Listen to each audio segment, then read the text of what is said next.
Can we start with like the little positive you can take from it? Yeah. I'll start. They won the game? They won. They're 3-0 in one-score games in conference. Yeah. Positive. Yeah, So they're 8-2. They're going to play SMU this week. Big game. Maybe Blake Watson.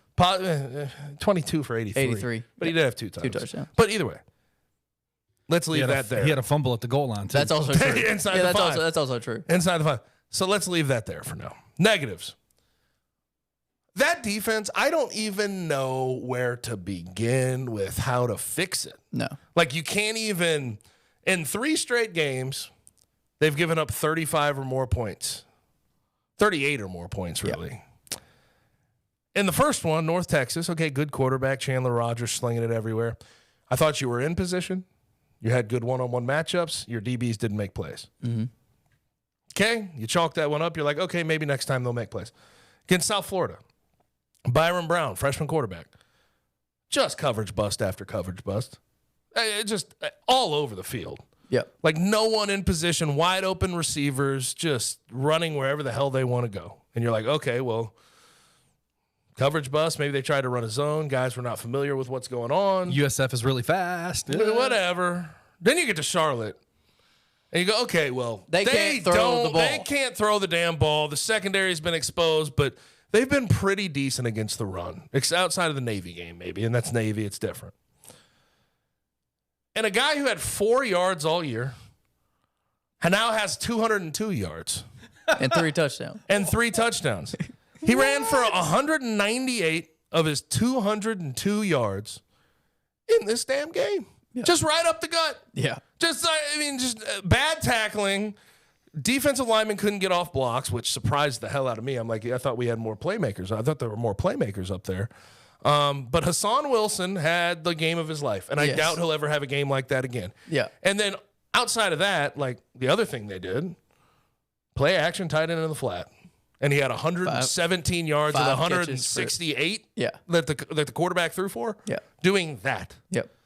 That is the easiest game plan. Like, if I'm a defensive coordinator, it's not. I can't imagine it's that hard to game plan for a plan like that. We're either going to run a power run play at you or play action the tight end into the flat. Load the box and have flat defense. Yes. I mean, for God's sakes. Pretty easy. Make the quarterback beat you. Whenever he was asked to beat you, he threw picks. 4 picks. 4 picks. But still, it's just like you keep getting beat in equally depressing ways. Yeah. And I don't know. You keep winning and but your defensively, you keep getting beat. Yeah. In equally depressing ways. In different ways. Yes. It's changing every week. Getting worse. It's not going in the right direction. And it's funny because, like, before the year, what did we say? Oh, the defense will pace the way the first 6 games, and then we'll see where the offense is at that point. Well, the defense did kind of pace the way the first 6 games, but I did not predict that they were going to fall off a cliff and look like the worst defense in the conference. For the last 6, I didn't think that was going to happen. No.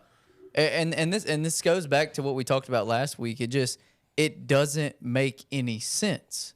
They have the players. And they were respectable. Even in the 2 games that they lost against Missouri and Tulane, you didn't feel like they could just get everything they want on every play. And then you look at the worst teams that they've played in their schedule outside of the first game, and it's been free. They're kicking their ass. Against UAB, I guess, they only scored 21. They turned them over a lot. But North Texas, South Florida, and Charlotte have ramrodded this defense.